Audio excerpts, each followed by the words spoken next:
Hello, Cape Codders. Welcome to another episode of the Scannell Agenda. Today's date is May 21st, 2015, and this is show number 20. And I never really have talked about religion on the show, and I don't plan to really start doing that too much. I leave that for the real preachers to do. But I'd like to say thank you to my wife, and I have been saved, and I go to the Living Hope Family Church in Hyannis, and I get married on March 14th, and I love every minute of it there.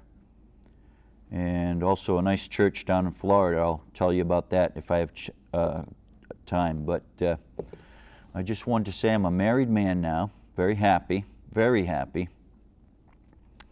and my wife and I just went to Florida for 2 weeks, and I met her father, who's 87, a World War II veteran. So I'm walking on a cloud these days. And I haven't been getting as much work done as I usually do because I've been courting and getting married and honeymooning and all that good stuff. So life is good. I think I have allergies. A lot of us now have allergies. So bear with me. I think I sound a little funny. I'm a little clogged up. Today's show I came up with this morning, and the title of the show is called Our Harmful Choices, because I'd like to discuss a few of the harmful choices that we are making. And I think it's by default, because a lot of the times the public isn't really paying attention and working hard. You know, things are so complex for us now, you know, and the deference in politics, I think it started to come on when I was, let's say, a young man. And on Nantucket, I can remember I'd look around on the town meeting floor, and there'd be very few people there that were my age, you know, participating. It would be a lot of older people at the town meetings. And that's what I call deference, and it's really hurting America. And there are three areas that this deference right now is really hurting us, and it's catching up with us really quickly. And that is the money in politics, the fisheries, that's my forte, fisheries, and also on my list of specialties is this clubhouse world. That's mental health, or mental illness in a category there. And I'd like to start with that and just say that the public really doesn't know what we, the diagnosed people, the mentally ill people, and I disagree with my diagnosis, as you know. I think I'm totally normal. That's funny. But now these clubhouses were started. Clubhouse is a psychosocial day program, and it's funded here in Massachusetts by the Department of Mental Health. That's the DMH. And we are supported not one bit right now. We're being dismantled. And I want to tell you that this clubhouse was started back in 1947 by mentally ill people. And as it was getting going and starting, we, the clubhouse members, did not have professional staff there. It was our deal. Later on, the professional staff came in. And it has since gone worldwide. The clubhouse world is worldwide, and I'm talking China, Japan, all throughout Europe, and now it's expanding into Africa and I think South America. And so it was called the ICCD, which is International Center for Clubhouse Development, but now wisely I think it's called Clubhouse International. So clubhouse is a noun and a verb, basically. So, do you remember when Gabby Giffords was shot down there in Arizona? Well, I remember that. I pulled out of college. I just, the stigma's pretty heavy, and I thought I was casting a lot of fear out there by talking about mental illness, and these kids need to be somewhat, you know, sheltered and protected. They're not kids, they're adults, but still, you know. my initial diagnoses, which is all false. It's payback. It's political payback. But my initial diagnoses includes homicidal, which when I first heard that, it really sent shivers down my spine. It literally did raise the hackles or hair on the back of my neck. And that's it there. I carry it with me. Delusional disorder, grandiose, because I said, I wanted a DNA test. And before the DNA test was done, the shrinks, actually it was the lawyers at Taunton State Hospital, determined that I had a delusional disorder based on a jealous type. And then I'm diagnosed also with delusions of grandeur, I call it. Official diagnosis. And they tried to keep me for 6 months, and I kind of fought my way out. I talked to the judge about it, and the shrink on the stand disagreed with the other shrink. Because I said, what about this, DNA test as it relates to the delusional disorder of a jealous nature? I mean, can't a guy say, I want a DNA test without being, slammed? So it's corrupt. Massachusetts is corrupt. And the Taunton State Hospital doing the work of the politicians. So that's also,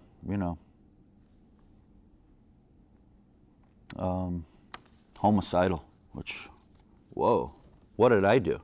Because in court, the ex-wife said, no, he didn't say anything threatening or do anything threatening. So I thought, okay, I'm off the hook. And then they held me without bail, put me in Taunton State Hospital. So that you might think is a great injustice. Well, maybe not. Maybe I deserve some of this stuff, right? Hard knocks. All right. So the DMH here is disbanding what the mentally ill people and diagnosed people. You see, all people who are mentally ill, a lot of us are diagnosed, but a lot of that is drug issues people have had, or some things that, you wouldn't want to categorize as mentally ill. You'd just say, look, straighten up and fly right, like my dad used to say, and you would say something like, you find a job. A lot of it's laziness and refusenick, acting out. And the welfare state loads people in now. I was going to talk about drugs too.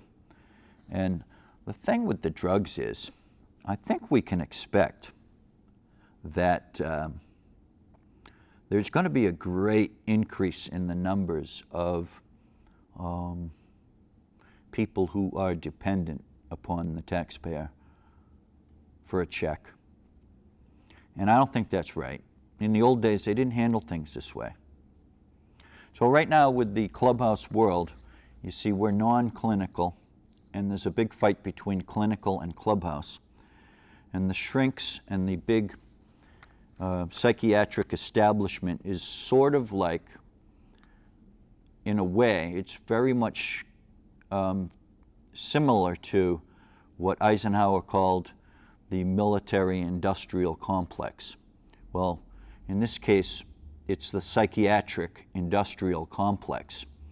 They want to do away with this clubhouse thing because we're just the best, and we don't need them. We don't need all these, shrink types and clinical types getting in there. And it really is a successful program. We have a Massachusetts Clubhouse Coalition, but I've felt for many years that they represent the agencies more so than they do the actual disabled clubhouse members. And they fund it, and they represent themselves through that Massachusetts Clubhouse Coalition. And mentally ill people are always going up to Boston to a rally to promote Clubhouse, and that kind of thing. And I think that's inappropriate. I really do, in a way, because, if it's central to, your existence is all this political stuff, and you're kind of being co-opted by these agencies to do this and that. I just think it's very unholy. And the agencies are making money, huge money, hand over fist. And the taxpayer really should fund Clubhouse, because Clubhouse is not about bilking the taxpayer out of money. Clubhouses can be run on a shoestring. And in fact, we're probably most successful if we do run on a shoestring, because it depends on the members to run a clubhouse. We have the work units in the clubhouse, and if you emptied us out, in our heyday, this is many years ago when we were functioning, but now we're being disbanded. You know, the members, we were members for life, and then they basically fired all the members and had them reapply, and so it's basically, the clubhouse is basically a drop-in center now, and we're overstaffed. Let's say at 5 staff or 6 staff, we're way overstaffed. You don't need a lot of staff to run a drop-in center. And a clubhouse, we were fully staffed at 11 years ago at Bay Bridge Clubhouse. And I would say that, you know, the staff was holding their own, because the staff is outside quite a bit with the members on the job site. Well, that's the biggest part of the clubhouse, is the foundation of employment. But it's a holistic program. And we have National Alliance for Mentally Ill. Oh, excuse me. They changed the name. It's now National Alliance on Mental Illness, I think. And that was apropos, I think, because I was on the board of NAMI here on Cape Cod. And it's a commiserators group, similar to Mothers Against Drunk Driving. So NAMI's very good in a lot of different ways, but they schmooze a lot with the psychiatric establishment, and they're not hearing us at all. They're being polite to us, but we have no representation. We want to keep our clubhouse world, but NAMI's not helping at all. Now NAMI does help here and there, and they have some nice little programs. But the clubhouse program really worked for the taxpayer, especially because, you see, I think Gabby Giffords got shot because one of the person with mental illness kind of got off the reservation. Now that doesn't happen as much in a clubhouse, and we all thought, and I discussed it with a lot of the clubhouse staff and members, that, hey, if this guy that did the shooting, and that holds true for the other shooting in Sandy Hook, if these guys get off the reservation, they have no pride in recovery for mental illness. It's just a recipe for disaster, because if you've got no pride in recovery, what fills the vacuum is all this bitterness and negativity. So Clubhouse is a very positive thing, very positive. And I just wanted to say that we're really being hammered. Help, NAMI, please help us, you know. And the Massachusetts Clubhouse Coalition is a collection of agencies. They're not going to help. They're interested in the money. And these clinical people, we don't need 80% of them. 80% of them should go. That's my feeling. Okay. All right, so the public is deferential on all this stuff, and you're going to be deferential to the shrinks, psychiatric people. And the social workers have to line up or they get fired. All these social workers are good at lining up. They keep their jobs. But I don't love these social workers because of the fact that it's sort of like, let me put it this way, the Wicked Witch of the West and the Wizard of Oz, okay? And they all celebrated when the Wicked Witch of the West was killed, but up until that time, they followed orders. So my opinion's not too high. You know, they see all these things going on. They have to be quiet or they'll just get fired. But the public should become aware, and I'll help you do that if you want. I know a lot about these social services systems because I've been in them since about, I don't know, 2000, 2001 or 2. I think I joined the clubhouse.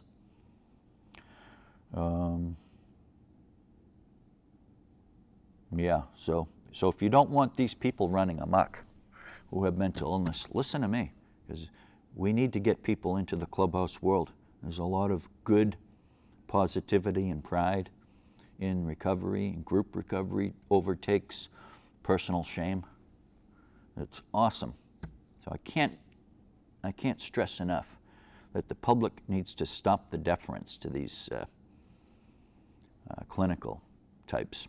They're looking for the money, and they're making so much money off of the backs of the poor and disabled. As I said earlier in one of the shows, we are supporting these huge amount of bureaucrats. And I talked about, Howie Carr, and he complains a lot, but he doesn't have the answers. A lot of people complain about the welfare state, but if you don't have the answers, listen to me, because Clubhouse and the Job and Bunk program that hasn't been started yet, but that really, these speak to local control and more of a common sense approach. The town nurse-based systems for the welfare state and for other social services. These really make much more sense than all the supports we give to these people that they're actually not tuned in, They're tuned into making the money, a lot of them. Now, there are a lot of good staff, and they do the best they can under the circumstances, but the circumstance is these social workers live in the can't-do box. And I live in the bureaucratic diagnosed box.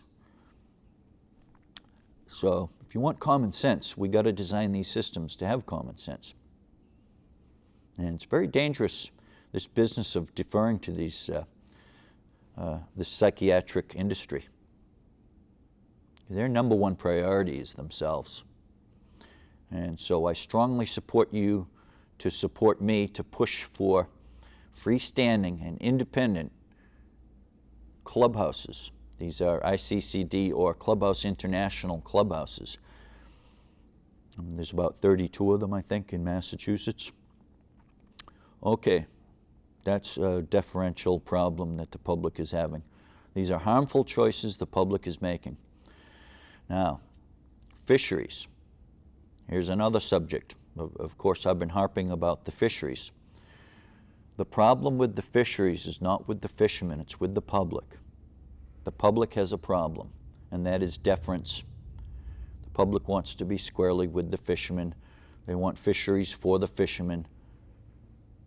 But what's it mean? Does it mean fish if you're for the fishermen? No, it means no fish. We basically got no codfish. That's what these limited entry systems have brought us. Limited entry means we're going to tie up the rights to fishing, and we're going to give those rights to fishing to certain few fishermen at the right place and at the right time. Limited entry as a term is not used anymore, but that was the term that the fishermen used in order to grab the real estate deed to the fisheries. So that was a lot of happy talk, that this was, in fact, conservation. It was never conservation. It was a real estate grab for the deeds to the fisheries. They're worth millions or billions of dollars. And my complaint is the federal government doesn't want, and the state government, they don't want to talk about who holds these deeds and what they're worth. And the government doesn't want to talk about the poor kid graduating from high school or college that wants to be a fisherman.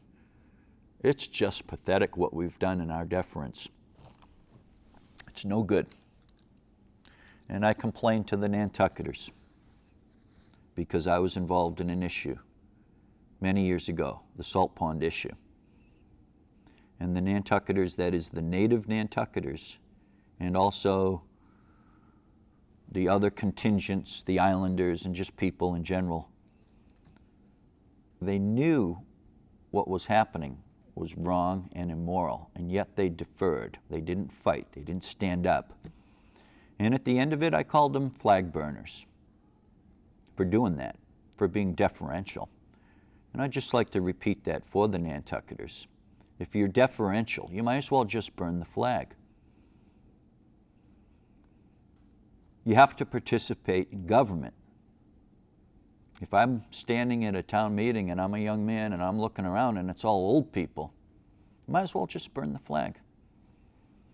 It's terrible, the deference. So in fisheries management, we don't have codfish anymore.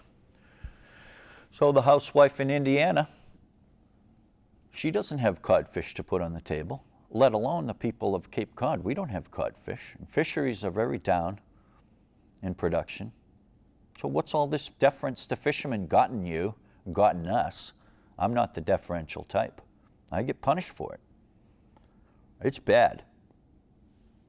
There are sins of omission. That's what deference is. It's a sin. And I know sin is not discussed politically, but all the deference is basically sinfulness. That'd be the old way to describe what it is. Because participation in government is, if you want a good country, it's a requirement. And we're not doing it, we're not cutting it. And the people that are stepping up, I think a lot of us are getting punished. I think I'm persecuted politically for it, and I don't appreciate it. I don't appreciate the deference. Not at all. It's a shameful thing in America. And the rest of the world is looking at America, and they're not happy with America because we used to be much better. But now we're deferential. Not my job, let someone else do it. It's too complicated. Now, during the crash of 2008, I would call it a financial coup that was orchestrated. This was basically a repeat of the 1929 crash. The same ingredients were there. The derivatives were just a way for the gamblers in the house to drive up their ability to play with borrowed money. And then we got stung for it because we were deferential and we let the parties and the party hacks especially take all this money from the rich and from the financials on Wall Street and the banks, and they set us up for the hit, and we took it, and we're still taking it. So a lot of people are trying to get the money out of politics, but not enough people are serious in politics about that. So we're not going anywhere till we get the money out of politics. A lot of people feel that way. And I do camera work for a lot of people for the Talking Together show with Dick Sentner's show and John Muir and Ed Mangiafico. And all three of these guys figure that we got to get the money out of politics too. So they're more liberal than I am. I'm kind of middle of the road, maybe leaning toward conservatism, libertarianism. But most of us feel we got to get this money out of politics. We got to get the money out of politics, but we're not bellying up to the bar and getting it done. Doesn't matter if you're fuming and talking. The problem is, I guess we're all being so overwhelmed. There are just so many special interest groups. And I've talked about something I called the conspiracy to milk America. And I believe that's what's going on. There's a conspiracy to milk America. And it's pretty easy to do if the population of voters and people and don't vote, and so we're all deferential. So deference in the social services, deference in fisheries, deference in our financial systems, it's really hurting us. We are getting really hurt by ourselves in deference. I remember when I had my vehicular homicide, there was one fisherman, Harry Hunt. He was the one guy who was friend enough to me to confront me and force me, face up. shame. We're not, and I didn't, so I can't really claim to be anything with my history. So, all right, let me move on here. Broke my clipboard the other day. It was getting all cracked. One of my clipboards. And then, so as I was putting it on my lap, I said, wow, this is comfortable. This is much better. So inadvertently, I sort of improved my clipboard. I've been using this for years, so you'd think, hey, I would have seen that. But it's actually one of my projects I wrote up. As you know, I claim to be doing good work on a ratio basis of 1 in 30 of these. Some of them are kind of silly little projects, but they're training me, these projects.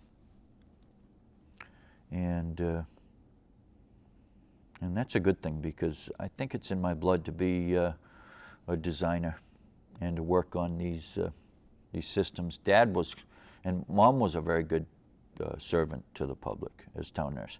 And Dad especially was a very good planner. So I'd like to get rid of my boat and truck, if possible, and start the Future Fishermen of America. Now, these kids that would be mostly involved in this new organization, the Future Fishermen of America, and previously I wanted to start something called the SEALs too for kids. So that would be another nonprofit that I'd like to see started. So the Future Fishermen of America is something I've wanted to get going for many years. Now, I'd be happy to contribute my boat. It's a scallop boat. And that would be with the dredges and with a lot of my boat building tools, and a truck if, that's advisable. So I'll talk about that in the next show, how we got to get the kids involved. Okay, that's it, folks. That's the Scannell agenda. And thanks for watching. Thank you, Cape Codders.